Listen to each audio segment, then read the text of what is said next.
Hello guys! Magandang hapon sa inyo lahat. This is Rodriguez from my Secret Channel, a fatal or Zumatarder. So ngayong hapon na to, tignan natin ang sabihin sa iyo ng ating mga gabay. So this is a monthly gabay for the month of June 2025 for the sign of Libra. So Libra, welcome to my channel. Ano kayang messages, advices, and spirit guides ang ating masasaga for today's video? Kanino kayang energy or kaganapan sa buhay ng mga Libra signs ang ating makakagilap? So guys, this reading is a general reading lamang nila at makaka-resonate. Kunin lamang po makaka-relate sa inyo. And comment down below kung kaninong energy ang ating nasagot.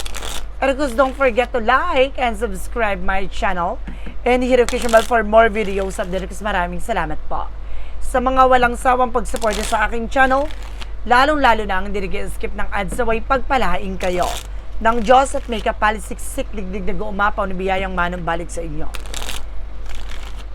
So let's see what is the messages sa'yo ng ating angel spirit for the sign of Libra for a monthly gabay. So let's watch this. Angel spirit guide, please give me information po.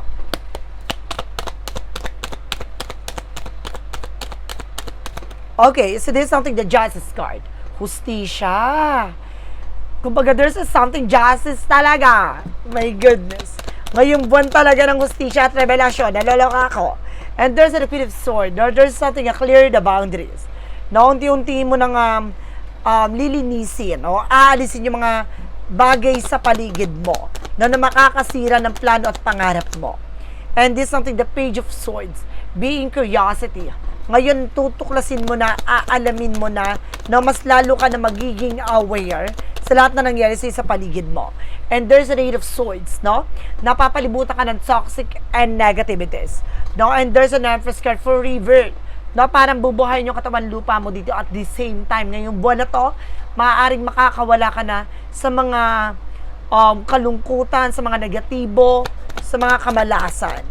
No? Makukuha mo na yung tamang hustisya. And there's an Age of Wands, no? Kung magkakaroon ka ng bagong proyekto, plano, idea dito sa ating darating na buwan. What is the Justice card? Representative High Priestess. So see, there is something a mystery. So ibig sabihin talaga sa likod nito, may justisyang nararapat para sa'yo.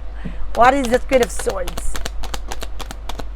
Representative Seven of Swords. See, ano ililinisin mo lahat?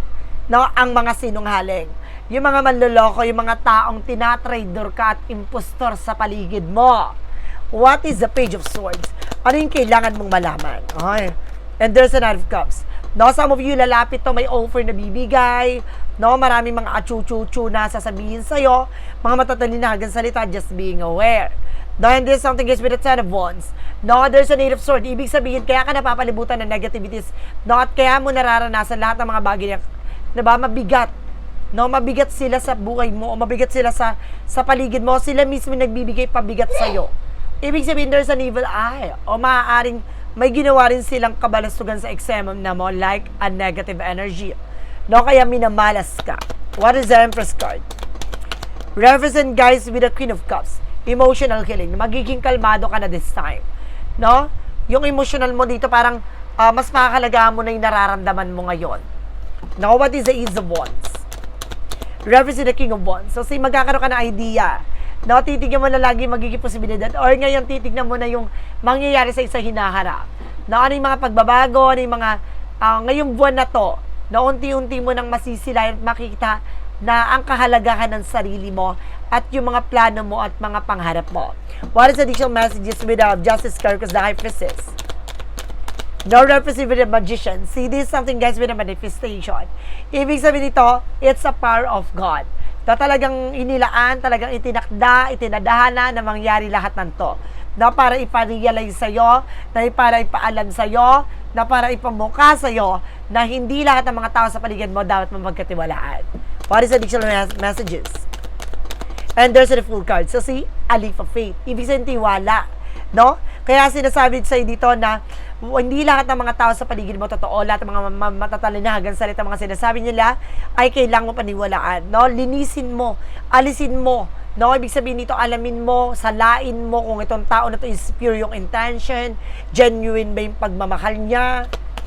What is the real messages? And this is something that's strengthened with the confidence. So, lakas mo loob mo, lakas mo pakiramdam mo. Nasa paligid mo lang to. And this is something the Three of Swords. Ibig sabihin na iinggit nga, insecure nga. Oh my God. Sabi ko na nga ba itong buwan na to is a more on revelation. No? Let's see what is the real messages. And there's the King of Swords. Stop the pattern. Putulin mo yung mga bagay na hindi nagsiserve sa'yo. Yung mga bagay na hindi makakatulong sa'yo. No? Diba? What is the real messages tayo? And there's a judgment. Oh my God! Diba? Paalala with the judgment. Oh my God! Kumbaga sinasabi sa'yo ng ating Panginoon na binibigyan ka ng pasilip. No? Paalala na keep going. No? Binibigyan ka na ng ano na, eto, titignan mo na to, pero wag mong, kumbaga ipapaalam sila na alam mo na yung mangyayari. Ganon, kumbaga binibigyan ka na ng something, clues, no? Or visions, na ganito yung mangyayari, makukuha mo yung justisya, pero wag mo ipakita sa kanila, wala silang kamalay-malay na alam mo na ang lahat na nagaganap. Ganon. No? What is the additional messages? And there's an Emperor, just being mature enough and being grounded. Basta maging mature ka, no, gawin mo yung mga bagay na nararapat mong gawin, no, huwag ka magpapahalata, no, mag-ingat ka sa bawat action and decision mo. There's the Kingman, na parang sinasabi dito, kaya nagkakaroon ng delays and cancellation sa mga gusto mo mangyari. Kasi there's an evil eye, no, naiinggit talaga sila sa'yo. Additional messages. And there's a Page of Pentacles, no, invest wisely. Ibig sabihin nito guys, no, kung magtitiwala ka, kumbaga sa sarili mo na lamang muna, no? Pakiramdaman mo. And there's a Five of Pentacles. So, makaka-recover ka from financial crisis or financial loss. Oh my God! No? It's all about revelasyon, kamalayan, at papuri ng biyaya na pagpapala. No? Pasabog. Additional messages. Makaka-recover ka na ngayong buwan ng June. No? Isang paalala na maaaring magdala sa'yo ng panibagong simula. There's a Four of Wands. A celebration. Diba? This is something gets with a retreat. Madi-disconnect ka na from the world. No? Parang sinasabi dito, babaguhin na parang, parang ang nagising sa katotohanan eh. No? Nagising ka na sa kamalayan. And there's a Queen of Cups na parang magiging kalmado na yung pakiramdam mo. Siyempre, alam mo na yung nangyayari. Diba? Aware ka na eh. That is saying that there's something, the King of Swords. Puputulin mo na, no, yung pag-aalinlangan, pangamba, at aalisin mo na, no, yung mga bagay na magiging balakid kapag abot ng pangarap mo with the Four of Wands. Celebration and success. Diba? One more card, please. And this is something that Six of Swords. See? Transition ngayon. No, bibigyan mo na ng ano yung sarili mo na dumistansya. The Six of Swords something transition. O, tignan mo kung paano siya umalis. No, kung paano ka dumistansya sa mga taong nagbibigay negatibo. No, hinakata ka nila. No, kasi akala mo kakampi mo yung mga yan. Hindi. No? Sila yung mismong magdadala sa'yo pababa ng impyerno. Ganon. No, parang hihilahin ka pababa ng kalugmukan, no, kasadlakan. Ganon yung eksena nito. Kaya makinig ka. So guys, let's see what is additional messages for finances and career, love life, at kalusugan mo. Gusto ko to. Let's watch this.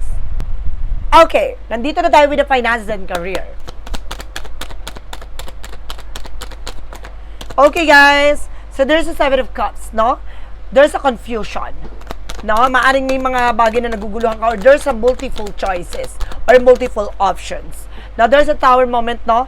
Kung bakit unti-unting bumabagsak lahat ng eksena sa paligid mo, no? Sa harapan mo. No, there's an Ace of Cups. No, there's something of passion. The more na gusto mo yung nangyayari, the more gusto mo itong ginagawa mo, unti-unting naglalaho. Bakit? Alamin pa natin yan.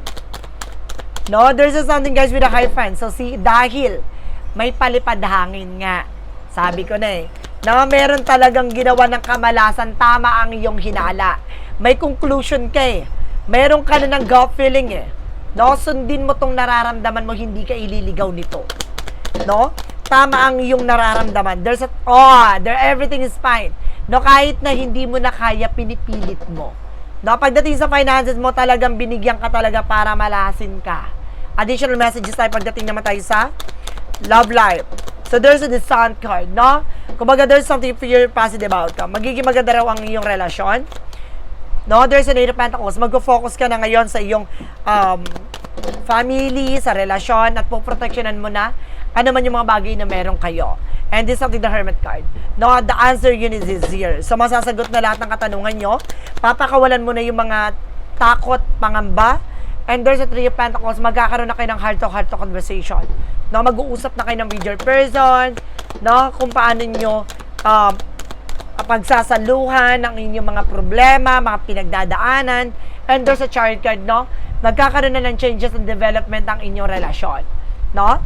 Unti-unti na kayong mas nakikita ang kahalagahan ng isa't isa.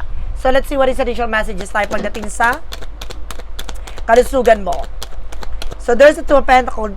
Kumbaga, magiging balanse ka na dito. And this is something, the Six of Pentacles. So, see? Magiging maayos at balanse talaga. Now, there's a give and take, and there's a King of Cups. You are also devoted. At the same time, may gumagabay sa'yo dito, ancestor guides. No? Yung mahal mo sa buhay na yumao, it's either kapatid mo, tatay mo, lolo mo. And there's a Two of Swords, there's a decision that you need to make. Kailangan mo mag-decision dito, no? Kailangan mo mag-take ng action at iwas ka sa mga bagay na nakakasama sa'yo. And this is something the Ace of Pentacles. No? Kaugnay dito ay malaking oportunidad na darating. No? Kailangan mo lang magtiyaga. No? Huwag ka ma-stress, huwag ka ma-depress sa nangyayari, but definitely huwag ka mag-alala dahil may sisibol na panibagong pag-asa. No? Gaganda ang iyong kalagayan, sitwasyon, at mararanasan mo ang maganda at masaganang pamumuhay. So, let's see what is the magical fire messages and advices. And of course, guys, ang pick a card yes or no. So, guys, ipapaliwanag ko ang pick a card yes or no kung bago ka sa channel ko. No? Kumbaga, ang pick a card yes or no, pwede ka magtanong. Isa lang magiging sagot, pipili ka with a 1, 2, or 3. Dahil kung ano napili mong number, comment down below para malaman ko kung umabot ka ba sa reading na to. Dahil kung additional information lang tayo, no? Some of you guys, kumbaga, pwede kayo manood ng ating ibang mga reading or signs, no? May applicable to sa inyo. At the same time, kasi tignan nyo Sun, Moon, Rising, and Venus sa inyo. No? It means, tignan nyo what is your rising sign or ascendant sign. Related din po kayo doon. So, sa sa atin po, no, dalawa po ang ating sign. No? Mayroon tayong tinatawag na ascendant. No? Alamin nyo, nandun sa birth chart na yon, alamin mo kung anong oras ka pinanganak, anong araw ka pinanganak, no? At the same time, kung saan ka pinanganak. No? Doon mo makikita yung pinaka-rising sign. No? Ano ka sa ascendant nyo. Kaya may tinatawag na Sun, Moon, Rising, and Venus signs. So guys, let's see. At least nabigyan ko kayo ng information, ha. Kung hindi kayo nakarelate dito, baka doon sa ibang reading ng ibang sign, maaaring nakarelate kayo. No? Kukunin mo lang kung ano yung nakaresonate sa inyo. No? So guys, let's see what is additional messages tayo with the magical fire messages and advices. And if you pick a card yes or no, so let's watch this. Let's see what is additional messages with the magical fire messages represent what?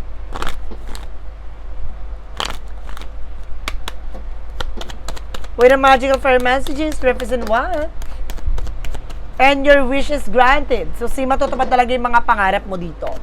No? Ano man yung kahilingan mo mapapasayo. No? Ask for what you want. So, kailangan mo lumapit at humingi ng gabay sa ating universe. No? Baka ibigay sa yung mga bagay na karapat-dapat para sa'yo. And goodbye to the old, hello to the new. So, kailangan mo na pakawalan na nakaraan. No? Magsisimula ng panibagong yugto sa buhay mo. What is additional messages? No? With the Yin and Yang Oracle card. And a spirit guidance. No? There's a spirit guides. Sabi ko na nga ba, may gumagabay sa ancestor guides eh. Baka meron kang mga yumaong mahal sa buhay. No? Kapatid mo, tatay mo, lolo mo, na gumagabay sa mama mo, or lola mo, ate mo, no? Na gumagabay sa'yo. So, let's see one more card, please. And this is something, guys, with the toxicities. I told you. Diba? There's a toxic pattern. No? Napapalibutan ka talaga ng toxicities. And this is something, guys, with the facade. I told you, nagbabalat kayo. Diba? No? Pinaniniwala ka sa mga ganito, nakakausap mo siya na maayos, ganito, ganyan, pero hindi totoo yung pinapakita niya sa'yo. No? Kaya wag kang nagtitiwala ng lubos. What is the synchronicities represent what? And there's an attraction that you are being attracted. Ibig sabihin, may swerte kang taglay. No? Iba yung atake mo. Kapag nagtayo ka ng business, lalago, lalakas. At the same time, pag nagtrabaho ka, no? Kumaga, swerte ka. Na there's something protecting love. No, for pinoprotection nandito ang pag-ibig. Oh.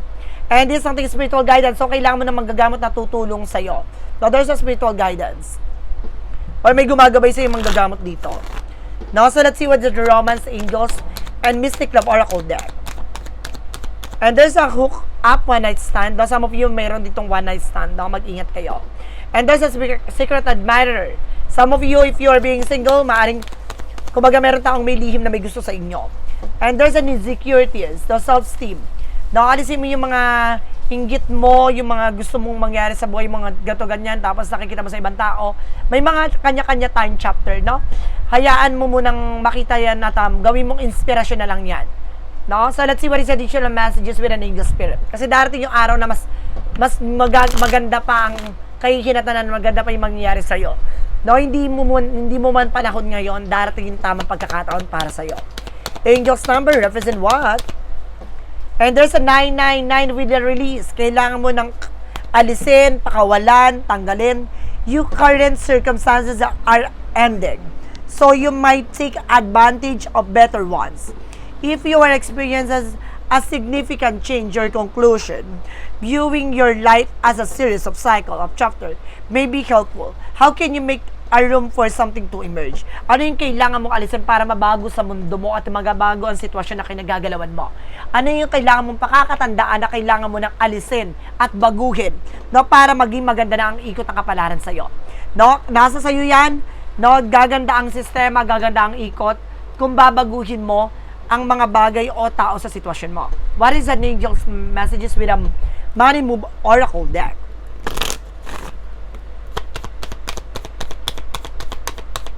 Represent with the power. Focus on your needs. Mag-focus ka sa ano ba talagang kailangan mo. You have the power to take control of your life, career, and finances. Now, there's something of what lies beneath with the hidden future. Ano yung mga bagay na nakatago sa hinaharap mo?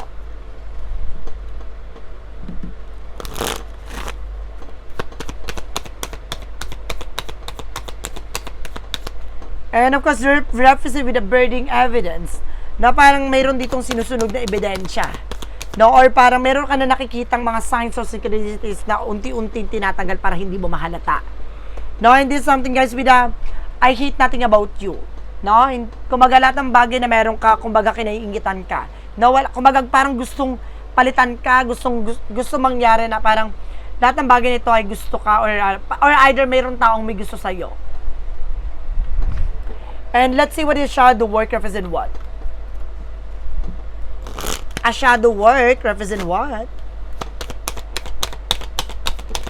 Represent, guys, with an escapism, na relaxation and facing reality.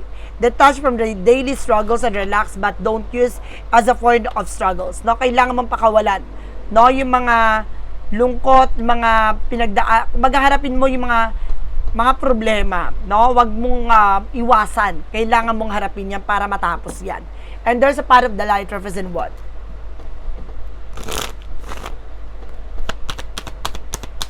A part of the light represent what? Okay. So, represent, guys, with the way of life. Ito yung tamang daan tungo sa kaliwanagan. I take a conscious step into the light, transforming weaknesses into strength by mastering my thoughts with a positive attitude. I overcome obstacles and radiate light to every corner of my life. Through the journey, I embrace my power and share my light with the world. Ibig sabihin nito, unti-unti mo na natutuklasan, no, yung tamang paraan, tamang daan, no, para makita mo ang totoong kalakasan mo, no, para makita mo ang totoong kahalagahan ng mga bagay sa paligid mo. No, nasa tamang proseso ka, dapat mong tandaan na lahat ng mga bagay na yan ay daan lamang sa paghubog ng buong pagkatao mo. Kailangan mong pagdaanan, kailangan mong maranasan, at kailangan mong harapin yung takot at pangamba na yan. There's a clarifying for love situation. For clarifying for a love situation, represent with a shining sign. No? There is a trust the universe, the plan that follow your heart. No, magtiwala ka sa ating Panginoon. No, magtiwala ka na lahat ng mga bagay nito ay ayon sa kalooban niya. No, at lahat ng mga bagay nito, sundin mo lamang ang sinasabi ng puso't isip mo at nararamdaman mo, hindi ka ililigaw nito. There is a clarifying for life situation. Clarifying for life situation, represent what? And there's a behind the veil. Welcome uncertainty as opportunities for growth and be okay with not knowing. No? Ibig sabihin dito, maraming bagay na hindi mo pa lubos na nauunawaan. Maraming opportunities na darating at dumarating, no? Mas maganda na hindi mo alam para hindi ka nagmamadali at hindi mo inuurat yung eksena o sitwasyon mo o yung sarili mo. No? The more kasi na nalalaman mo na parang nag-expect ka. So, mas maganda yung, kumbaga, hindi mo pa lubos na nauunawaan yung mangyayari sa hinahanap mo. So, guys, let's see what is a pick a card, yes or no. Let's watch this. A pick a card, yes or no, guys. Ito na yon. Okay. Let's start na tayo with the number 1. Sino yung mga nakapili na number 1? Ito na yon.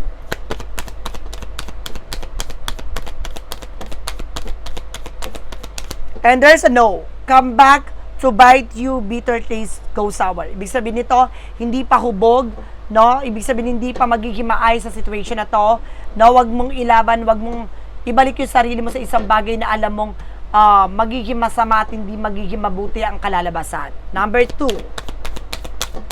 And there's a yes. Being shown the way, welcome with open arms, no? Ipakita mo na tanggap mo yung mga posibleng mangyari, lahat ng kumbaga handa kang i-surrender. Handa kang tanggapin lahat ng to, no? Number 3. And there's a yes.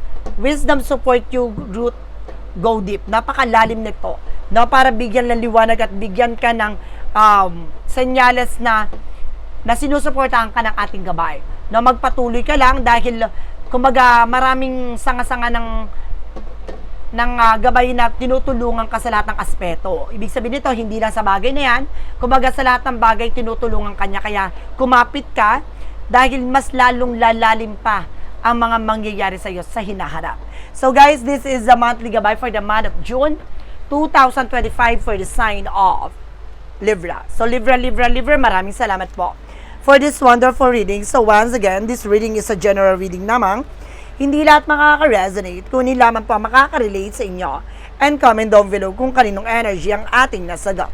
And of course, don't forget to like and subscribe our channel and hit the bell for more videos updated. Kasi maraming salamat po sa mga walang sawang pagsuporta sa aking channel.